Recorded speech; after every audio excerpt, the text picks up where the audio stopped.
That's her, Stanley. You need to be the one to do this, to reach out to her. If you can truly place your faith in another, then pick up the phone.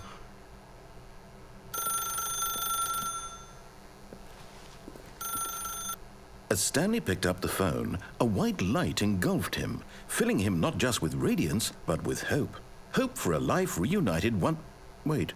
Oh, goodness. Stanley, did you just unplug the phone? No, that wasn't supposed to be a choice. How did you do that? You actually chose incorrectly? I didn't even know that was possible. Let me double-check. No, it's definitely here, clear as day. Stanley picks up the phone. He's taken to his apartment where he finds his wife, and the two pledge themselves to one another. Music comes in, fade to white, roll credits. Not picking up the phone is actually somehow an incorrect course of action. How is that even possible? None of these decisions were supposed to mean anything. I don't understand. How on earth are you making meaningful choices? What did you... Wait a second. Did I just see... No, that's not possible. I can't believe it. How had I not noticed it sooner? You're not Stanley. You're a real person.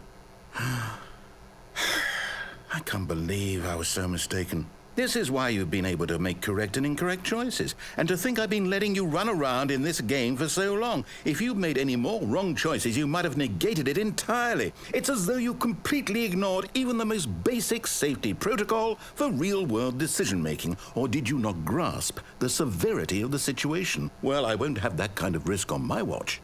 I'm going to stop the game for a moment so we can educate you properly on safe decision-making in the real world. Please observe this helpful instructional video. Choice. It's the best part of being a real person, but if used incorrectly can also be the most dangerous. For example, in this scenario, a hypothetical real person named Stephen has a choice.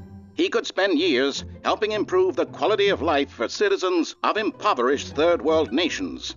Or he could systematically set fire to every orphan living in a 30-kilometer radius of his house. Which choice would you make? Remember that unlike here, the real world makes sense, and at no time should you make a choice that does not conform to rational logic. If you find yourself speaking with a person who does not make sense, in all likelihood, that person is not real. Allow the person to finish their thought, then provide an excuse why you cannot continue talking. Turn to a partner and practice saying, "My goodness, is it 4:30? I'm supposed to be having a back, sack, and crack."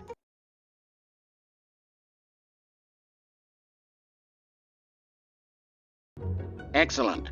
Making choices on a regular basis is the best part to a healthy decision-making process. Most medical professionals recommend making at least 8 choices per day.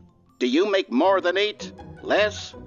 And finally, if you begin to wonder if your choices are actually meaningful and whether you'll ever make a significant contribution to the world, just remember that in the vast infiniteness of space, your thoughts and problems are materially insignificant, and the feeling should subside. At this time, your instructor will guide you in an exercise to test and reinforce the material covered in this video. Welcome back. You may have noticed that this room has begun to deteriorate as a result of narrative contradiction. But not to worry. Now that you're properly informed on good decision-making, we're going to revisit a choice you made just a few minutes ago and see what the correct thing to do would have been. This way, please.